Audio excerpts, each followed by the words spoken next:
right, so you guys excited? Yep. We're ready? So just a few ground rules to go over, which you guys are aware of. We are not going to have any self-timing. The judges are going to keep the time. During the debate, I will be keeping the time and giving time markers. So you'll see me sitting over there. I'll do this for a 2-minute warning, 6 minutes in. 1-minute warning, 7 minutes in. 30 seconds, I'll do a little wave. You still have 30 seconds, and then I'm going to cut you off when the time is up. I'll give you time markers when we start our first cross. For our crossing, if you're the one asking questions, it may be beneficial to stand on this side so you can see me a little more for that time marker. We will also agree that if you are crossing and you would like to ask another question, you're going to use the word thank you. If you hear thank you, you will stop talking, allow another question to be asked. And you will do your best to answer questions and not respond to questions with questions. Okay? All right, any questions before we begin? All right, good to hear.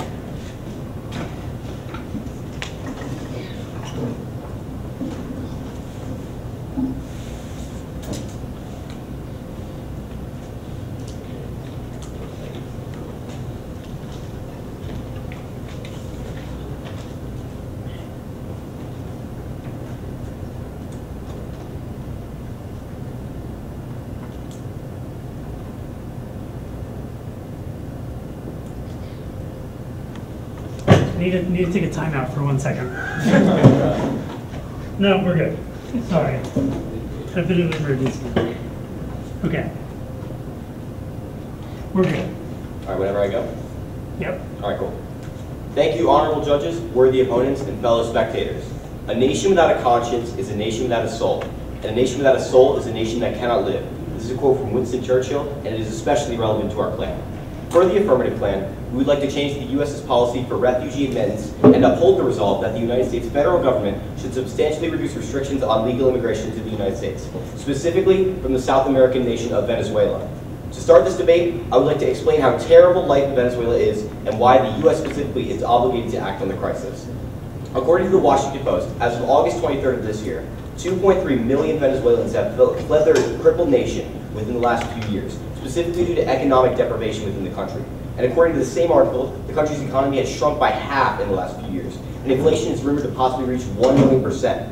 Furthermore, according to Bloomberg, 9 out of 10 Venezuelans currently live in poverty. And additionally, according to The Guardian, towns and cities across the nation have fallen victim to an increase in looting and mob violence due to severe food shortages, which are so bad that according to the BBC, late last year, the Venezuelan president Nicolas Maduro encouraged the populace to eat their pets to prevent them from starving. It is clear that life in Venezuela is horrible at this current moment, and the U.S. cannot stand by and watch these people suffer. This, however, is simply scratching the surface of the crisis and the need for the U.S. to help and fix it, both of which will be addressed later on in this constructive. But before I continue, I would like to define a few terms. United States, the collection of the 50 states that are under the jurisdiction of the United States federal government, as stated by the Encyclopedia Britannica. United States federal government, the system of government as defined in the Constitution, which is based on separation of powers among the 3 branches, the executive, legislative, and judicial, according to the U.S. federal government, courtesy of USA.gov.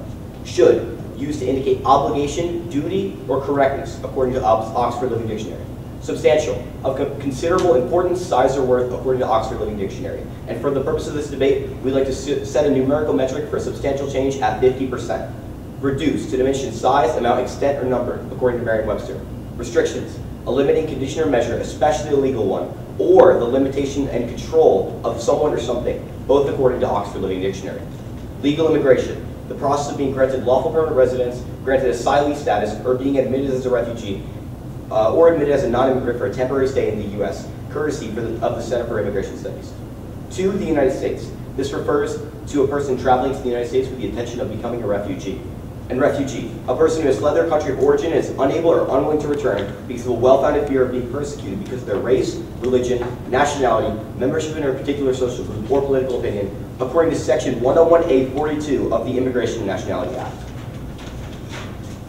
Speaking of the Immigration and Nationality Act, I will now address the current status quo and briefly mention the plan in which agencies will be affected, both of which will be expanded upon the second instructive.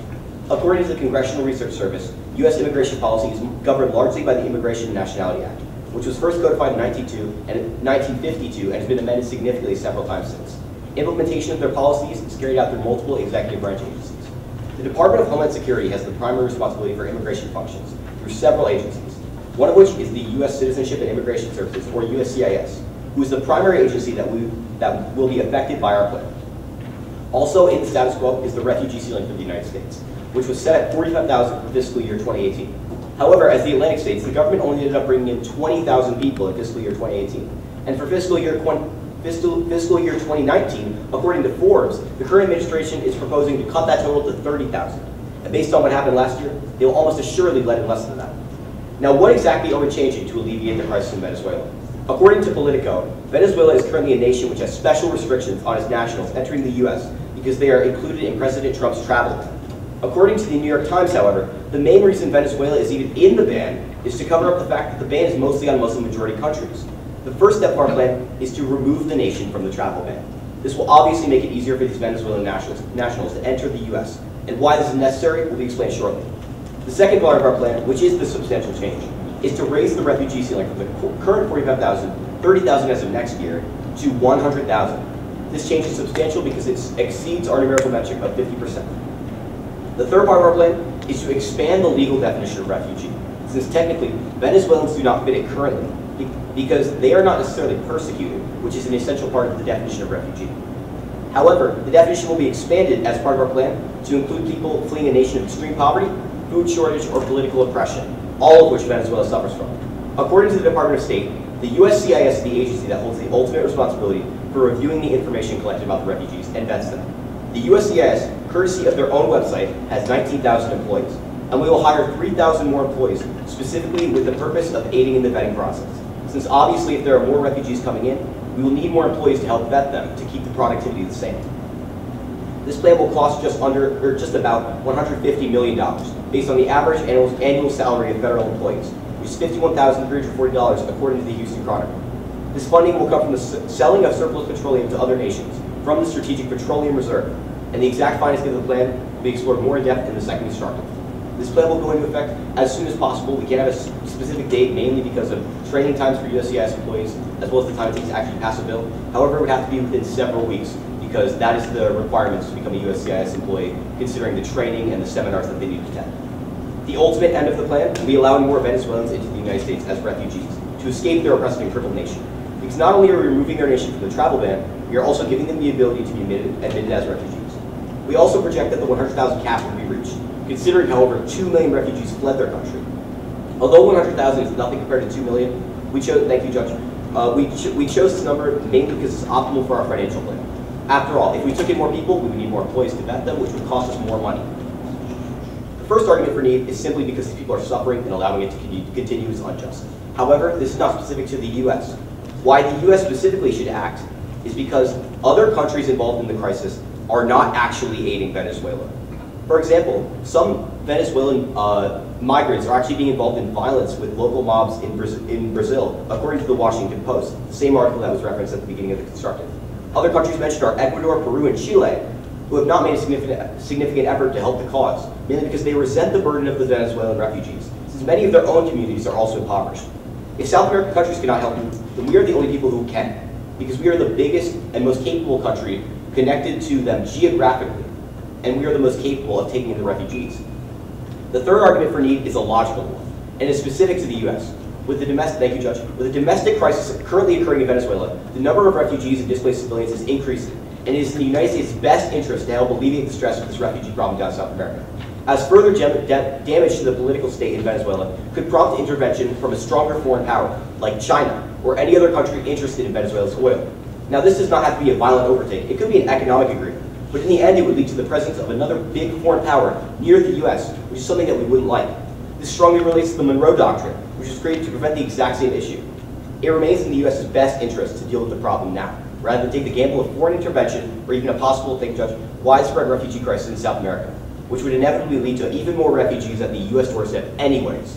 The fourth and final argument for need is the concept of soft power, which is power through persuasion and attraction, as opposed to hard power, which would be military or economic control. I do not have time to explain this, however, my partner will. Thank you, and please stop the affirmative team. That's all I have. Do you need any time? Okay.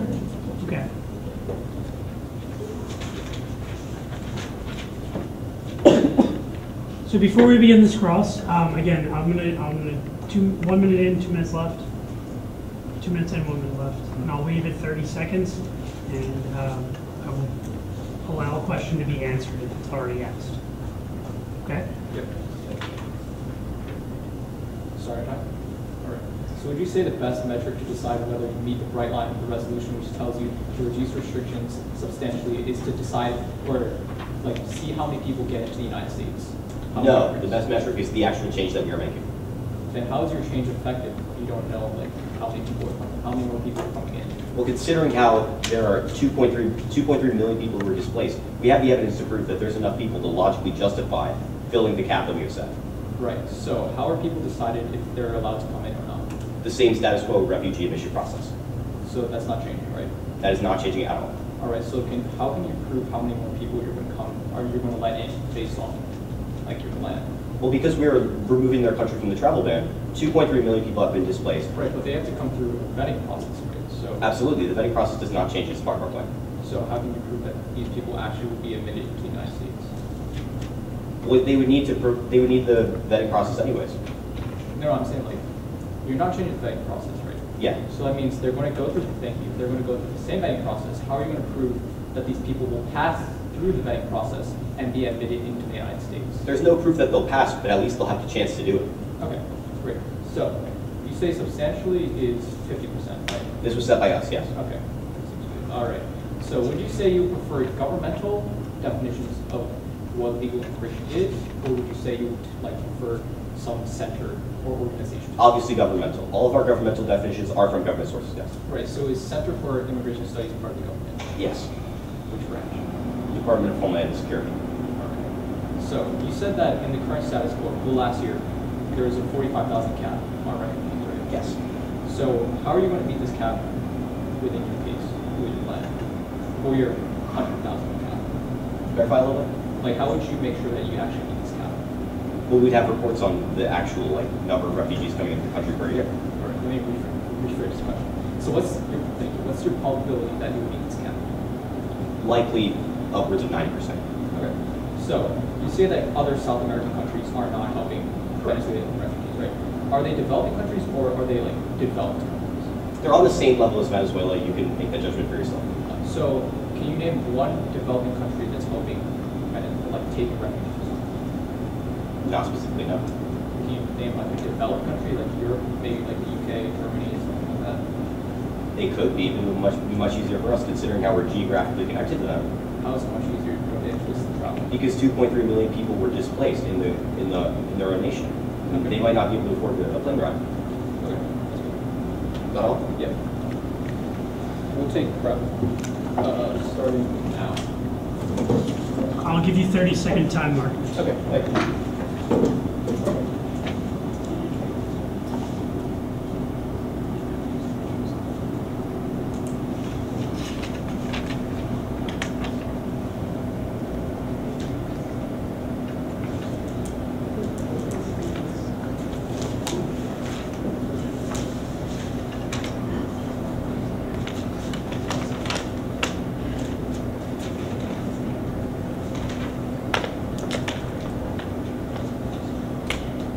Seconds.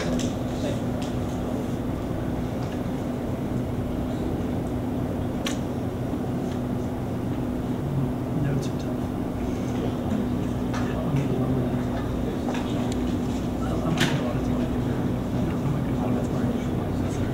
Couple. Last week.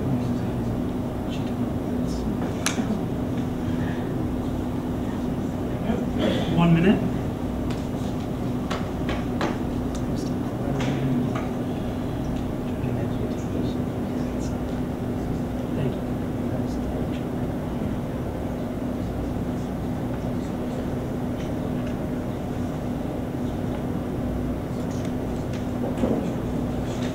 All right, that's good. So you took 1 minute and 20 seconds. Got it. 3:40 is remaining.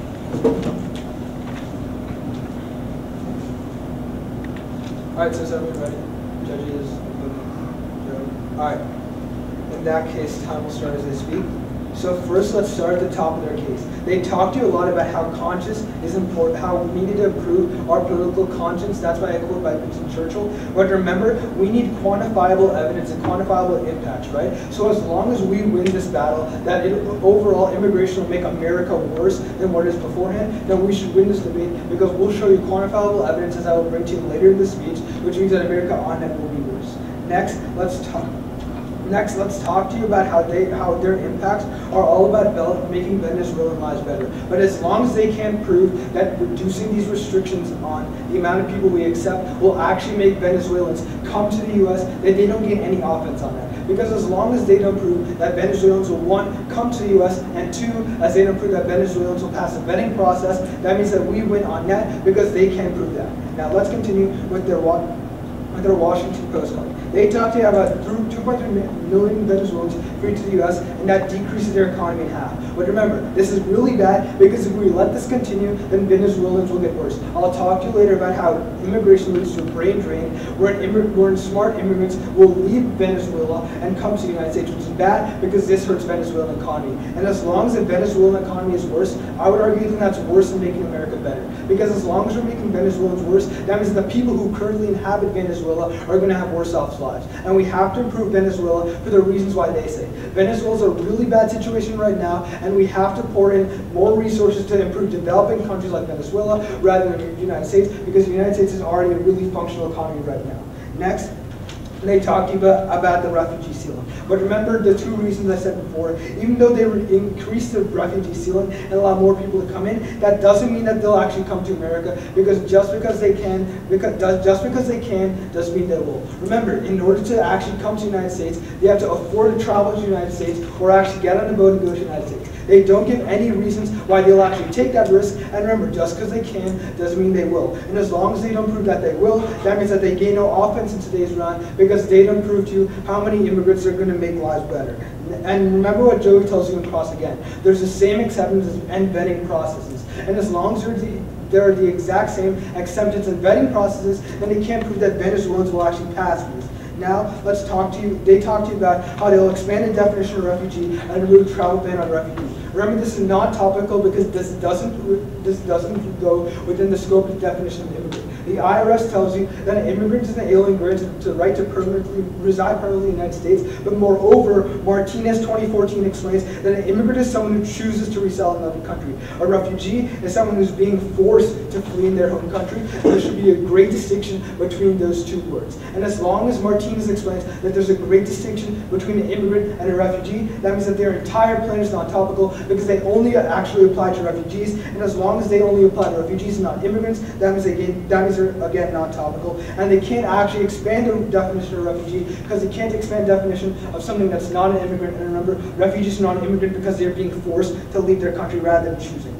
Next, they talk to you about how they'll increase the amount of USCIS people. But remember, they don't account for the fact that they don't account for each USCIS person the number of immigrants greatly outnumbers the amount of USCIS people. And as long as that's true, they don't actually prove that just by increasing the amount of USCIS workers, that means that they're going to get rid of the backlog. And I would argue that if they don't get rid of the backlog, that's really bad, because then some immigrants who won't travel from Venezuela, travel from other nations, won't be able to come. So some people, even in more dire situations than Venezuela, won't be able to come because they're hampering the backlog. And remember, they don't actually prove to you that their funding is going to cover it, because they themselves say that even reduced salaries are not going to take into account training for these people and the amount of money that takes for a bill to pass through Congress, which is huge. Because they don't account for this, then they again have no offense. And then they talk to you about how they're going to get rid of the travel ban. But look towards the Michigan District Court 2011, who explains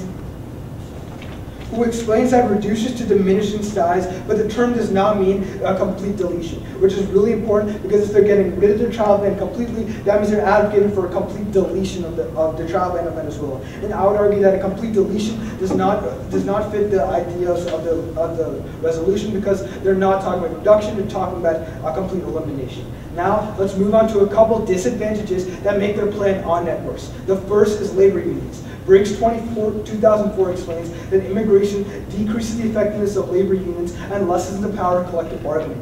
Bivens 2017 affirms that labor unions are essential to a fair democracy and a vibrant economy. They can also help decrease wage stagnation, racial and gender inequalities, and push more people to the polls. Wright 2016 continues that collective bargaining is critical for public health and welfare. Unions also play a vital role in delivering health care, improving patient care, raising earnings, and providing retirement benefits. And remember, as long as immigrants worsen suspect, that means an on-net worsening labor unions, which worsens America. And this is quantifiable impacts as opposed to their conscious impacts, all based on a quote by Winston Churchill, which shouldn't be weighed that heavily in today's round when compared to our quantifiable impacts. Now let's move on to my second DA, which is wages. According to Borjas 2017, immigration lowers the wages of native workers. In Miami, for instance, the wages of workers dropped 10 to 30%. This effect was magnified for lower class workers. EB 2018 states that when the U.S. started to rely on temporary rather than permanent visas, which is what they're advocating for, job growth accelerated, unemployment decreased, and wages rose solidly. And Bivens 2017 explains that boosting wages is extremely important because it not only increases welfare, but it would boost economic output, America's GDP, and unemployment, which are again quantifiable impacts which they can respond to, and thus we outweigh, because quantifiable impacts such as wages should be weighed more importantly than their idealistic impacts in today's round. The next disadvantage is a complete housing collapse. Brancaccio 2018 points out that housing prices are at a record high and the market's on the brink of collapse. Increasing immigrants is fatal to the housing market, as Mr. 2016 points to the fact that immigrants directly increase housing prices. Gopal 2018 explains that an increase of housing prices will crash the housing market. There are two main impacts to the housing market crash. The first is killing the construction industry. Due to a decreased demand in the 2008 and 2009 housing market collapse, Power 2018 quantifies that 2.3 million jobs were lost in the construction industry. The second is harming the economy. According to Amadea 2018, real estate, contributes $1.07 trillion to the economy. Moreover, a decrease in real estate sales cuts back on consumer spending, which results in a downward spiral in the economy, which drops employment and income. And remember, again, these are really quantifiable impacts because we talked to you about how immigration risks a 2.3 million job loss and a 1.07 trillion loss in our GDP. And as long as that's true, we completely outweigh because these are way more than they tell you. Next is the idea that I talked to you about a brain drain. Carrington 2013 explains that high-skilled immigration reduces labor markets and harms the economy of the countries of origin of immigrants. Kapoor 2017 furthers that brain drain hurts innovation and economic development in the countries of origin, which Decide 2009 concludes has very negative effects of brain drain, which outs any policies that immigration can cause. And thus, because brain drain is on net worse, and Wills 2017 furthers that it results in higher taxes, a loss of GDP, less innovation, lower foreign direct investment, we completely outweigh because we prove Venezuela will get much worse than America will get better. Thank you. Ready for draws? 1 minute, please. 1 minute, prep. Yes.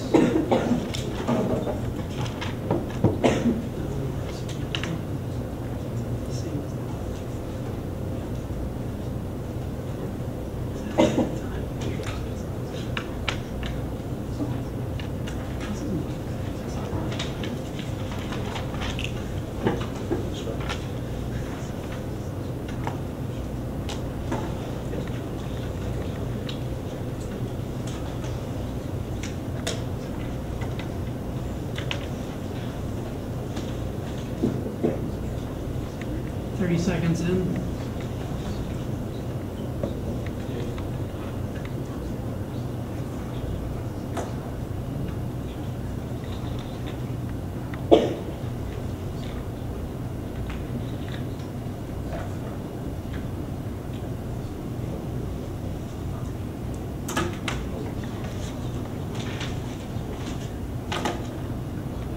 One minute.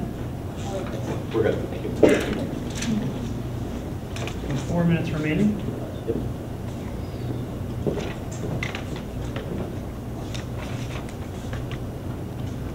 Whenever I start, correct? Yes. All right, so you argue that our plan does not fit the results, correct? Yep. Okay, you said that refugees are not included as immigrants, is this correct? Yep. However, did you challenge our definition that they are included in immigration? Yeah, we talked to you about our card, which Martinez 2014, which talks to you about since refugees are actually forced to immigrate to the United States, while immigrants can choose, they don't really fit into the same definition. They are forced because of conditions in their own home countries, correct? Yeah. However, are they literally forced to apply for refugee status in the United States? I mean, they're not forced to apply, but I would argue that they're forced to leave. Okay, thank you. Are you, this statistic that you used from 2011 about the definition of reduce, correct? Okay, you said that we do not fit the resolve because we don't reduce something, we completely get rid of it, correct? Yeah. Would you agree that getting rid of something is a reduction of its size, which is our definition? I mean, what we say is that reducing something and getting rid of something, as per our definition, is completely different, because the elimination of something and simply reducing something doesn't mean.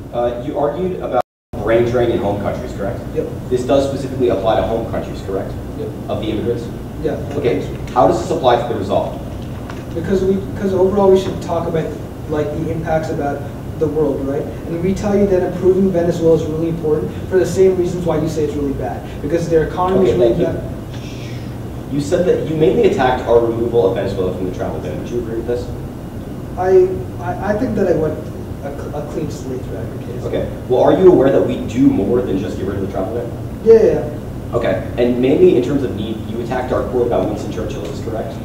I mean, not about need. I attacked this because you don't. This is related to our need.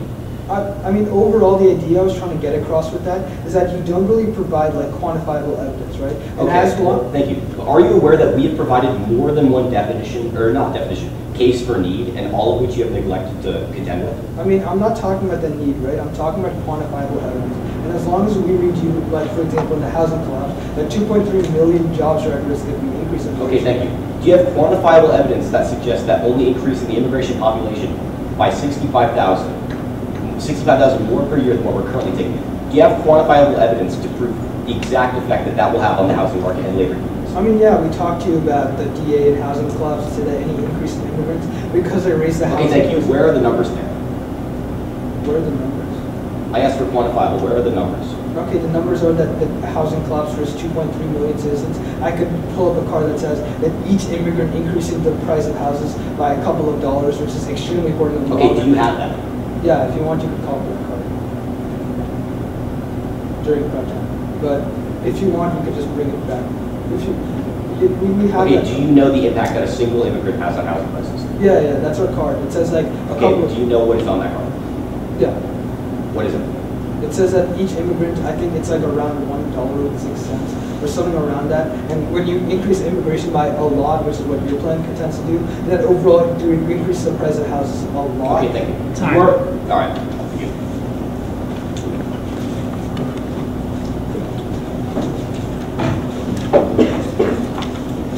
Do we need any prep time? Here, go. So he's asking for prep. Okay. Okay.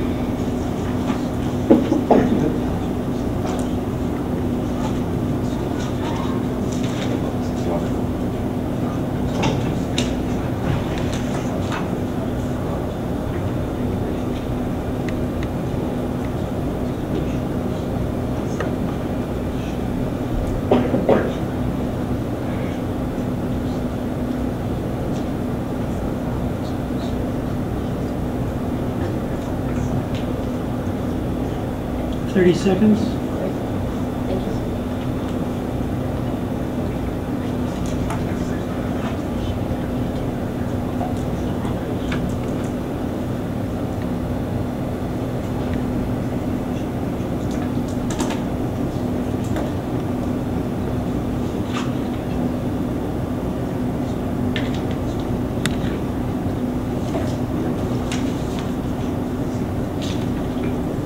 We're at 1 minute. Can we get 30 seconds? No, keep taking your time, yeah. Just gonna keep giving you time markers.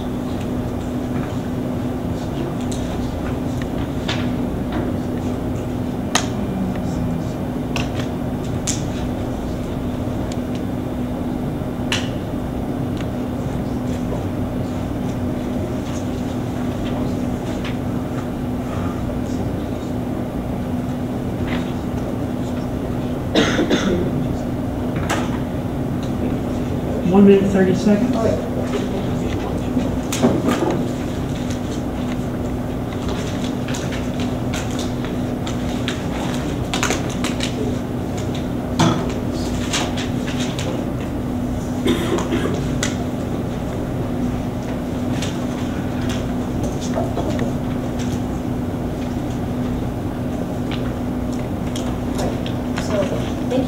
Judge, worthy opponents, and spectators. My name is Drew. I'd like to start this constructive by further explaining the need for this plan. Not only is there a need to implement this plan for the sake of basic human beliefs, but there's also a benefit that the U.S. has if it follows through with this plan. The U.S. could gain soft power from the implementation of this plan. Soft power is essentially power through attraction, persuasion. In other words, the more attractive or advanced and accepting the country is, the more soft power they have. This contrasts with hard power, which would be military or economic control.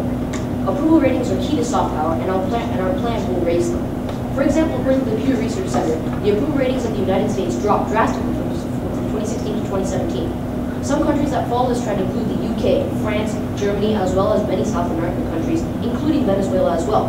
While we do not know the reason the ratings dropped, we do have proof that humanitarian assistance can raise these approval ratings.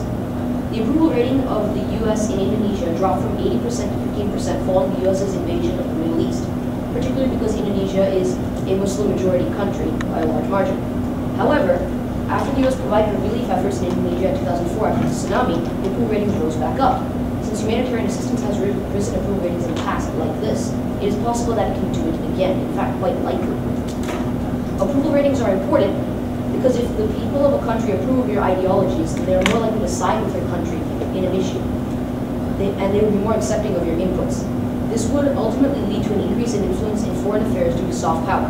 A major accomplishment of soft power is the abolition of the Berlin Wall, which was largely due to the United States' involvement and freedom of speech.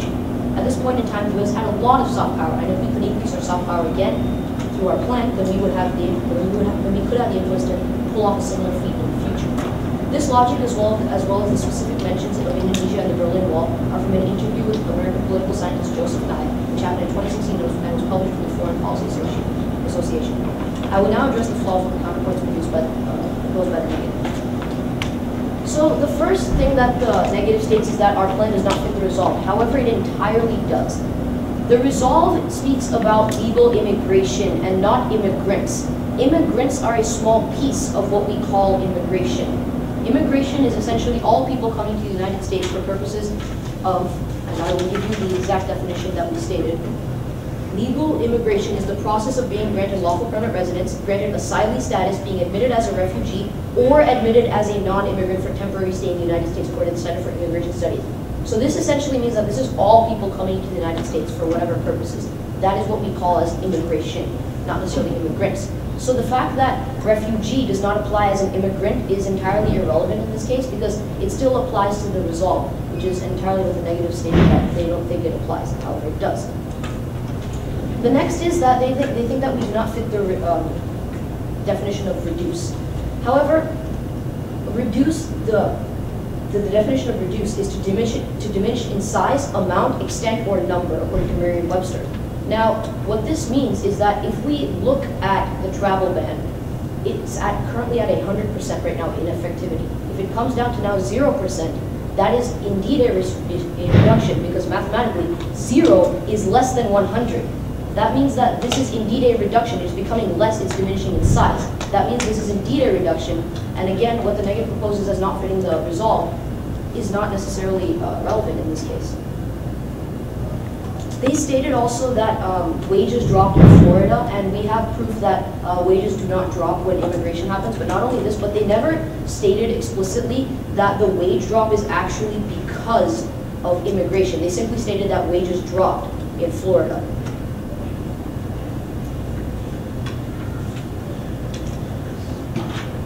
Furthermore, the negative states a couple more points along the lines of not providing any evidence that this will actually bring Venezuelans into the country. However, we can provide you evidence of that as well, because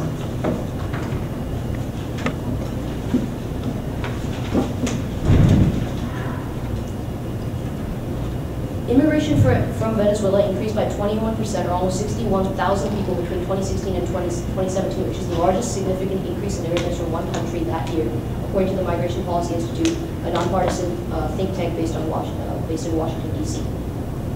Also, Florida, Texas, California, New Jersey, and Georgia got the lion's share of new Venezuelans, and earlier waves of Venezuelan immigrants are organizing to help them. Nationally, the Venezuelan immigrant population has nearly doubled since 2010 to more than 350,000 according to census figures.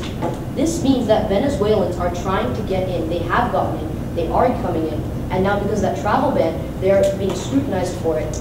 And in fact, there isn't even a necessary reason for this travel ban, because as we stated before, because the New York Times states, the only reason that they're even in the travel ban is just to cover up the fact that it's a Muslim ban entirely. So Venezuela, one, doesn't even deserve to be in this ban, and we have now provided evidence that they are trying to come in. So next I'll be talking about financing for this plan. So in order to pay for this entire plan, we need employees to vet the new people as stated before. So in order to do that, we need to finance this plan. So this financing will come from the Strategic Petroleum Reserve, which is in Texas and Louisiana. With the capacity, this reserve has the capacity to hold over 727 million barrels of oil, according to the Department of Energy, courtesy of energy.gov. And it currently holds 650 million barrels of oil, according to the Strategic Petroleum Reserve site themselves, which means that there's more than enough to pay for funds. Current President Trump has stated that the U.S. could sell 15% of the oil for financing, and we will do the same. So 15% of the number of barrels that we currently have, 650 million, is 97.5 million barrels of oil. Now, Market Insider provides the price for these barrels at an average of $50 per unit, giving us a total amount appraised at $4,875 million without even hurting the supply of oil a bit. This is 15 years over the course of 10 years. We're only selling 1.5% of that oil per year, meaning we're only scraping at this supply 1.5% each year, which will raise $487,500,000, which is more than enough to cover the established cost of employees at $154,020,000, along with supplies and any other requirements and any other space that we may need maybe to account for inflation or any other possible changes in the amount of money that we would need. So not only is there adequate funding for this plan, but there's moral reason for it. Thank you. And there's a benefit for the U.S. Thank you, and please sign the paper.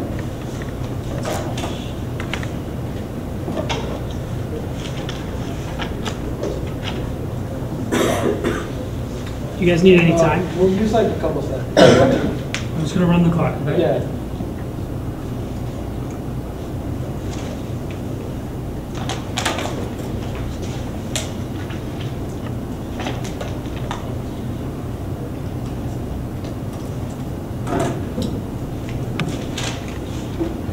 You used 15 seconds. All right, so is everyone ready? So, start with this one. So, can you name one person who's going to buy American oil? Or country? Not necessarily, but there are multiple countries that the U.S. sells to their constantly exporting oil. But can you name one? Not off the top of my head. All right.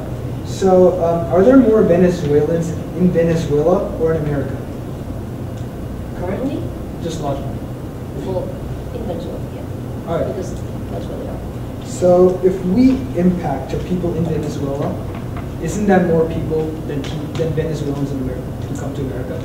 Sorry, what was that? If we impact to people in Venezuela, isn't that more people than impacting to Venezuelans in America? Yes, that is true. And Alright. that's what we're doing. We're helping Venezuelans who are in trouble in Venezuela. We'll get on. All right. So you talked to us a lot about soft power. How does soft power directly affect people's lives? Soft power directly does not affect people's lives, but it affects the general standing of the United States in foreign affairs, and that could be in any other foreign alliances or any other situations that the U.S. has. It affects the way the U.S. stands. So does it play any role in aiding immigrants? Yes. Not necessarily, but it does help the United States and the general U.S. All right. That's good. You say that wages don't drop, and you say it's not because of immigrants. But if there were immigration reform that changed immigration from permanent immigrants to non-permanent immigrants, that resulted in a decrease in job growth, increase in unemployment, and decrease in wages, wouldn't that be attributed to that legislation which changed it from permanent to non-permanent? So what we need to All right. So my bad. That was kind of complicated. But let's say what our court examines legislation that changes more immigrants from permanent to non-permanent. So now there are no more permanent immigrants, right? So if that costs worse for jobs, wouldn't you say that immigrants directly, that because of this legislation actually having an impact on jobs, wouldn't immigrants actually have a negative impact on wages? If immigration directly harmed, if immigration reform that decreased permanent immigrants directly harmed wages? Well, at this moment, no, because you have to give me a metric that shows that the wages are actually dropping, because when you stated. Solomon, Ayako, the track runner, if you're in the building, come to security. When you said that wages dropped, you never stated that it was actually because of immigration, and so you haven't given me any reason or any evidence to show me that this actually would affect, because you haven't given me any numbers that shows the wages. I mean, if that occurred right after immigration reform, wouldn't you attribute causality to that immigration reform?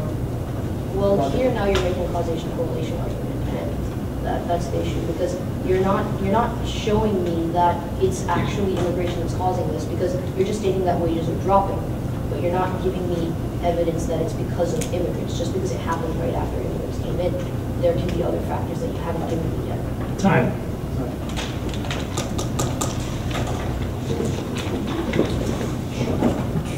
Do we need to take any time? You have 3 minutes and 25 seconds left. Oh, we're good for that. Just for your knowledge. Thank you. All right, is everyone ready?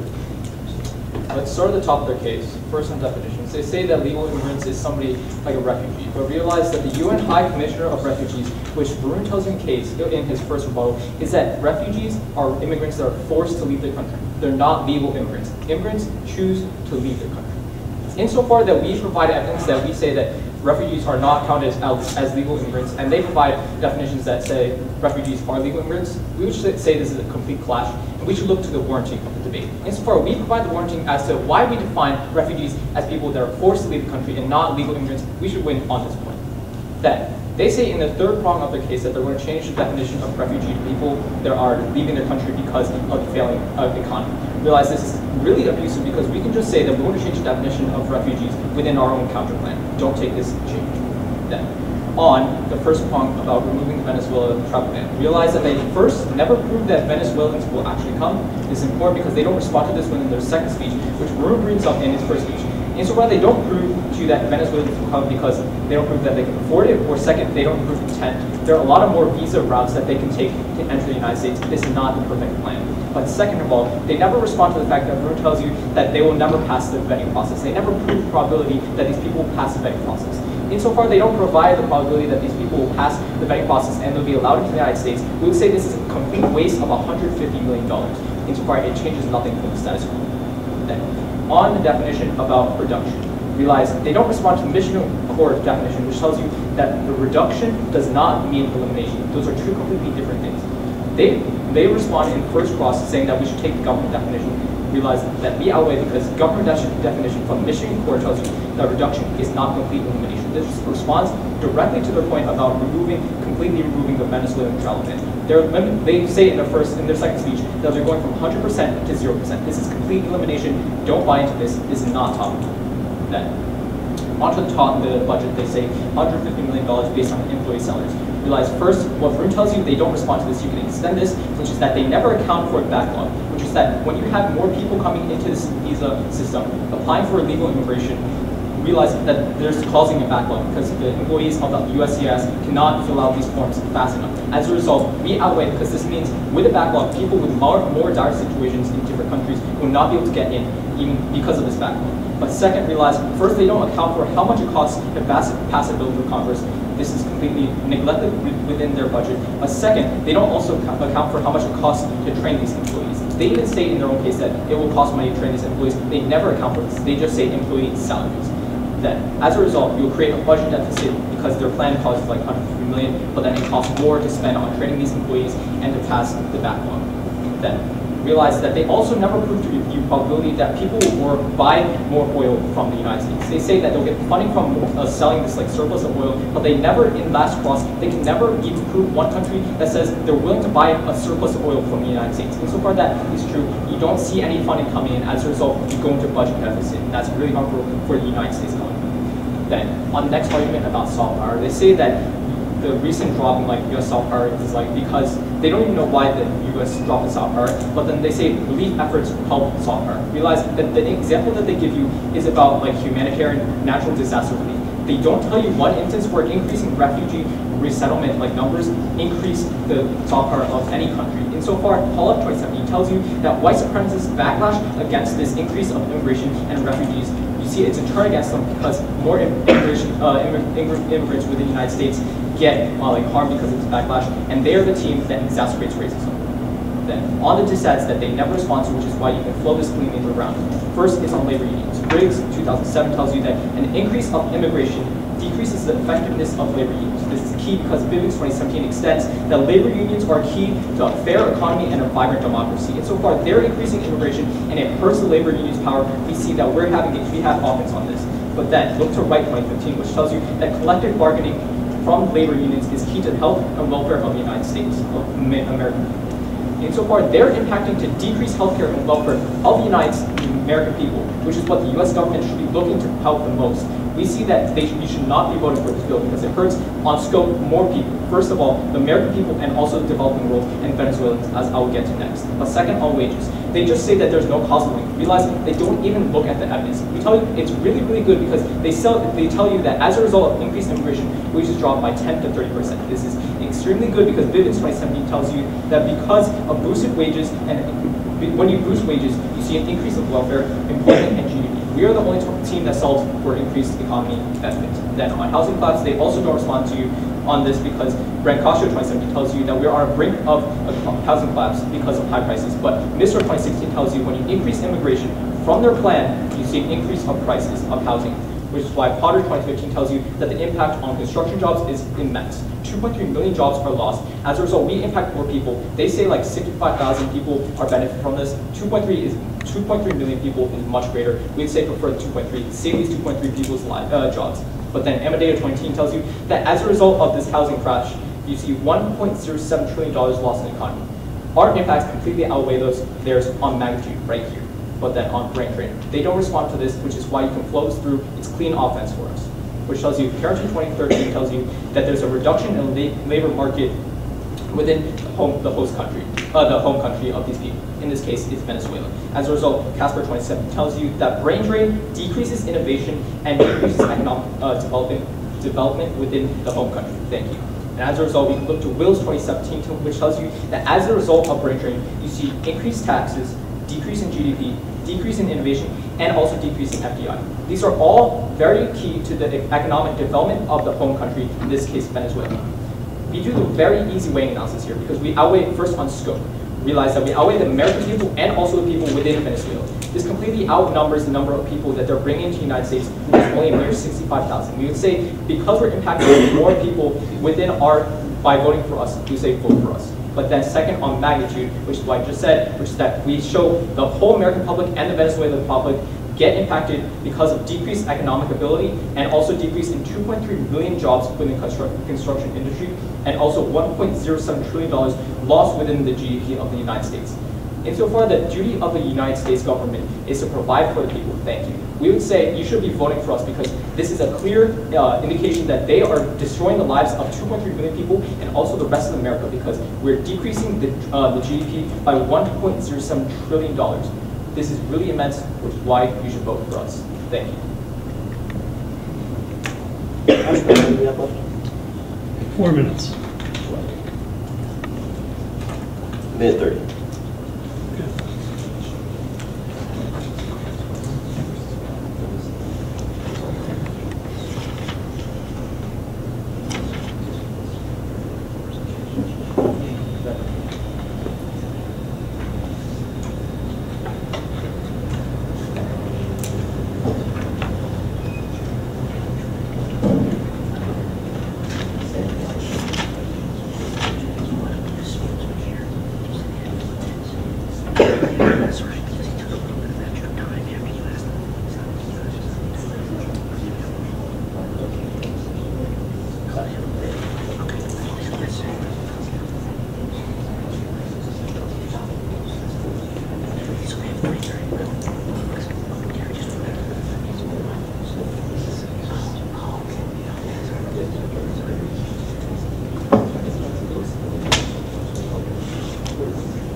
1 minute.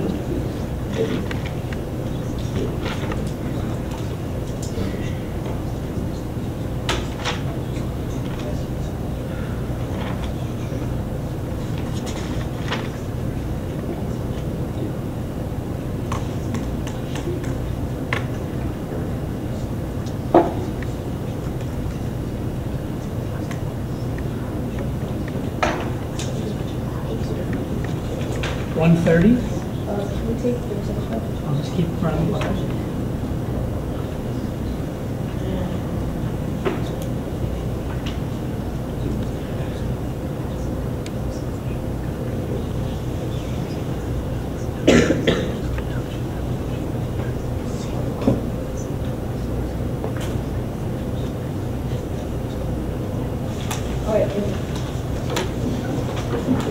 You have 2 minutes and 5 seconds left.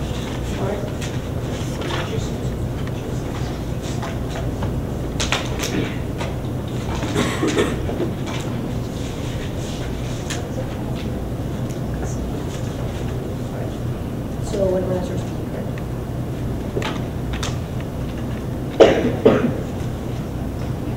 do you agree that the resolve is about immigration? It's about legal immigration, yes. So then, do you not agree that your statement that it's immigrants and not that it's immigrants that we're speaking about is now contrary to the resolve? I'm a little confused in your phrase. So you're stating that we do not fit the resolve because they're not immigrants, correct? Yeah. Do you agree that immigrants are not the only piece of immigration? I'd say legal immigration is people that get legal permanent residence. And the warranty is very clear from the UN High Commissioner, which tells you that refugees are not immigrants. Okay, thank you. So, do you have any quantifiable evidence that states that the employees that we're hiring are not able to fill out the forms fast enough to account for the refugees? Well, I mean, I'd say the burden of proof is on you because you're presenting this as your offense. So, you stated that when exactly was the article from that was about how labor unions have affected how labor unions are being negatively affected? 2017. It was 2017. Did you not state before that it was from 2007? I said 2017. 2007. What I have written down is Bivens 2017 tells you that as a result of immigration, the effectiveness of labor unions decrease. Okay. So, how do you keep arguing that they may not pass our revenue process, correct? Yeah. So, why do you say that? I mean, because you never provide any proof they will. Well, did you provide any proof that they won't? It's your burden of proof. It's your office. You need to provide evidence that it will happen. So then, do you agree that the vetting process is designed to keep the people who have malicious intentions out? Yes. So then, would you not agree that the people who are vetted and come through and ours are checked will get through the vetting process? Is that how it is designed for? Well, I mean, the vetting process is to make sure that people that are coming in are not going to destroy America, commit crimes, right? Insofar you don't provide me evidence that one, they can afford to apply, or second, they will, or third, that they will pass through it, I don't think that it's really offense for you. Okay. So you're stating a lot about how our what exactly did you, sorry. So what exactly did you state about affecting 2.3 million people that only 65,000 will do this? Did you have any proof that actually only 65,000 people extra are actually going to affect 2.3 million people? Right, so the card is from Ms. Scrum, Can I see that card? Yeah, later, right, but it's very explicit in telling you that because of an increase of one immigrant, you see housing prices increase by $1.06. I don't know the number off the top of my head, but it's around there. And as a result, Brancaccio tells you that right now we're on the brink of a housing collapse, and it only collapses because because you see an increase of prices. Insofar, you see a link in from Misra, which increasing immigration increases prices. You see 2.3 million people losing their jobs within the construction industry. Then you also see in the real estate sector, you see $1.07 trillion lost within the chain. Time. So,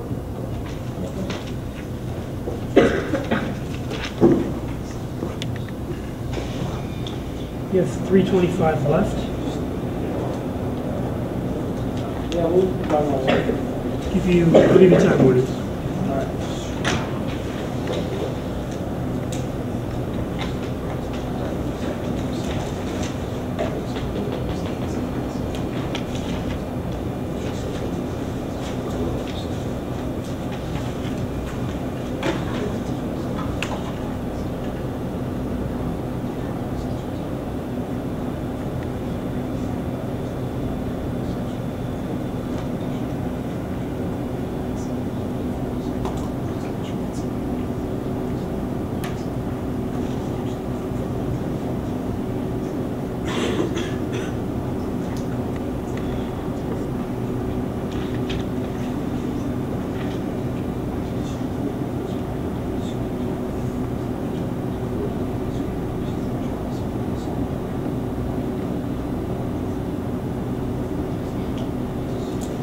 One minute.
Two minutes.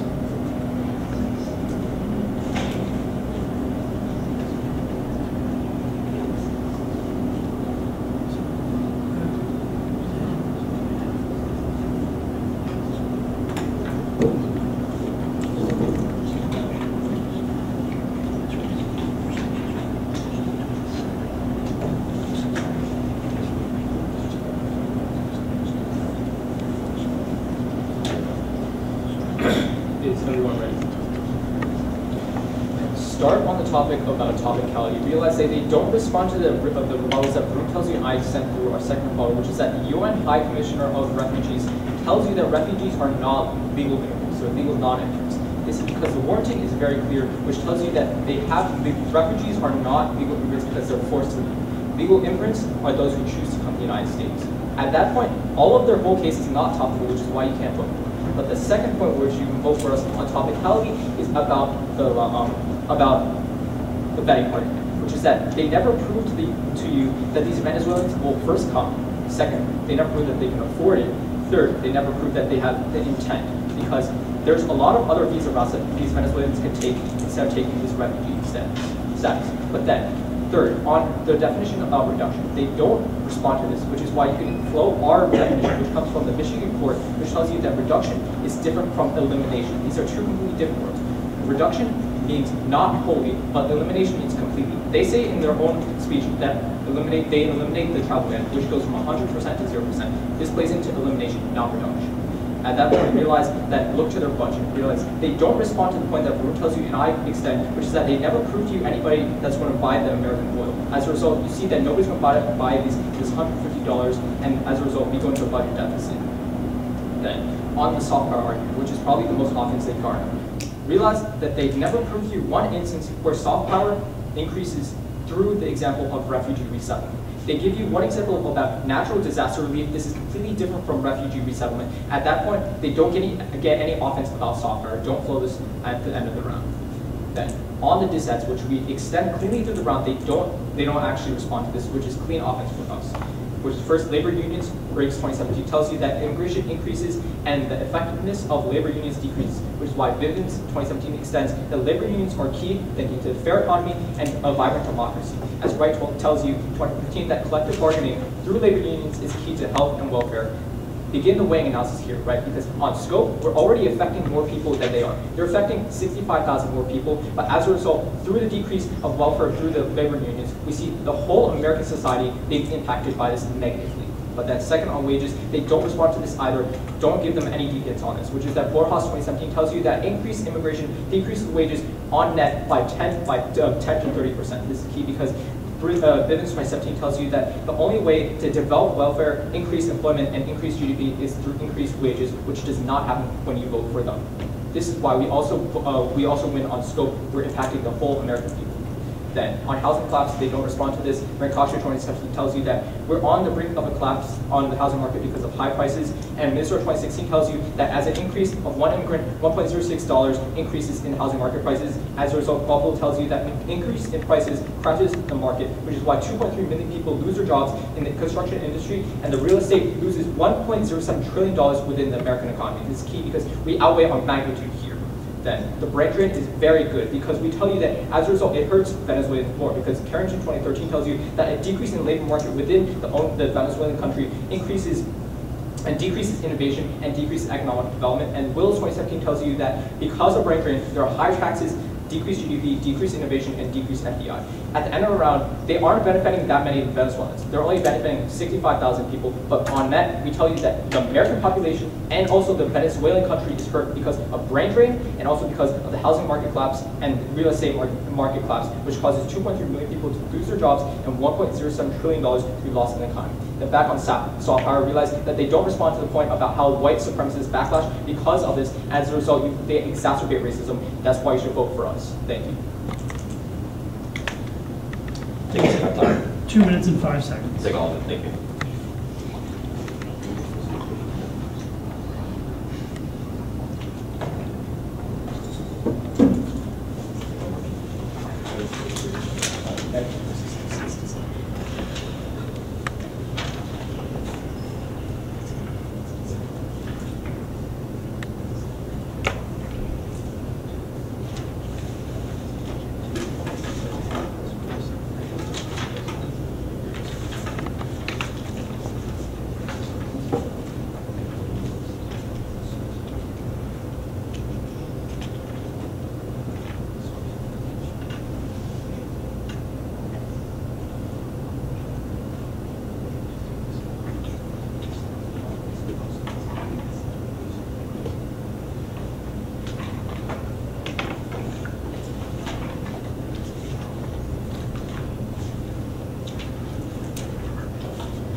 Thirty-five seconds remaining. Thank you.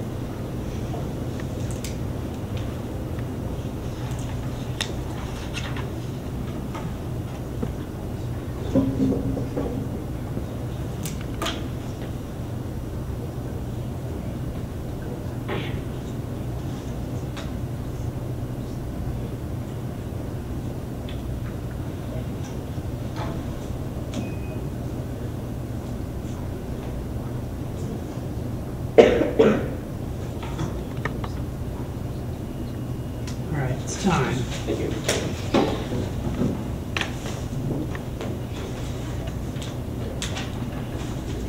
Susan, start on. Okay. All right, so I've got a lot to get to, so I'm just going to start right away. First things first, fitting the resolved. We talk about the difference between immigrants and immigration. The resolved specifically states legal immigration. However, every time we ask the negative about it, they go back to the definition of immigrants. There is a difference between the definition of immigration and immigrants. Immigration includes more people than just immigrants.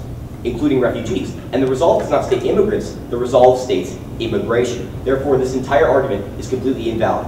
Second, the whole thing with the percentage chance that these people are going to pass this vetting process, it's not our job to provide the percent chance that they're going to pass. It is the people's jobs themselves to provide them the necessary information to the USCIS to get themselves into the country anyways. Not to mention, the refugee vetting system, as previously stated, is meant to filter in the good people from the bad people. Next is the proof that we're not actually going to take in more people. However, as my partner Drew has stated in his second constructive, we have significant evidence that that this plan actually would work if it were put into effect. He stated that Georgia, Florida, New Jersey, I don't remember all the states that he stated. They're in my constructive. I don't have my constructive with me right now. But he stated specific states that took an extreme inflow of Venezuelans in between 2016 and 2017. This proves that Venezuelans want to come to America. Part of the reason that they can't is because we have the travel ban. And if we get rid of it, then they will start coming into America. This is proof that we will take in more people. Fourth is our argument about humanitarian assistance and soft power. They stated that we don't have any evidence that we can significantly increase our soft power for this. However, we did not provide any evidence for the reason it decreased. However, we said that it went up due to humanitarian assistance. And I don't know about you guys, I would definitely classify taking in people, letting them escape an economic crisis. I would definitely classify that as humanitarian assistance. And we have proof that humanitarian assistance actually increases soft power. Next is our argument about labor unions. This could be something that I just completely misheard. I'm sure he has the right source. The first time that he mentioned labor unions and the negative effect that immigration has on it, I heard 2007. The other articles about why labor unions are good for America were 2015 and 2017. I agree, they are good for America. But the article that said that they are bad, thank you, Judge. The article that said that immigration affects them negatively. I don't know if anyone else heard this. I heard that it was from 2007, which is a whole 2 presidents ago. I don't see how it's relevant to this argument. It could have just been me mishearing it, but that's what I heard. Next is the argument about the housing market. They bring up that one immigrant will increase the housing price by $1. However, we take in hundreds of thousands of immigrants each year. And my house isn't hundreds of thousands of dollars, but near millions of dollars from the immigrants that stacked up from the past. So if this statistic is national, then it's completely false. I could see this applying to specific areas of high concentration of immigrants, but they never specified what this actually applies to. If it applies to national, I wish my house costed $500,000. I would sell it and move away. Next is the quantifiable wage change. They never provided quantifiable evidence about the impact of legal immigration on wages. They said immigration has a negative effect on wages. They didn't state how so and how per person. Thank you, Judge. Next is the argument of brain drain, which is completely irrelevant to the results because it involves the negative effects of their home country. Not to mention that Venezuela is a crippled nation as is. And the people fleeing the country, they might not even be the most skilled workers. But hell, it certainly is better than being there in a crippled nation with poverty, food shortages, and government-sponsored mob crime. And lastly, I would like to close this on the strongest argument that we have. Everything that they argue is about how immigration and immigrants affect the U.S. economy. However, they then argue that refugees aren't even immigrants. So their own arguments are proven false by their own definitions. Lastly, I just want to further expound upon some of the points that I felt were the most invalid. That definitely being one of them, and the next being about the housing market. All of these were major points that they brought up, and I've disqualified nearly all of their argument, at least in my opinion. But that's all I have to say. Thank you very much. I'll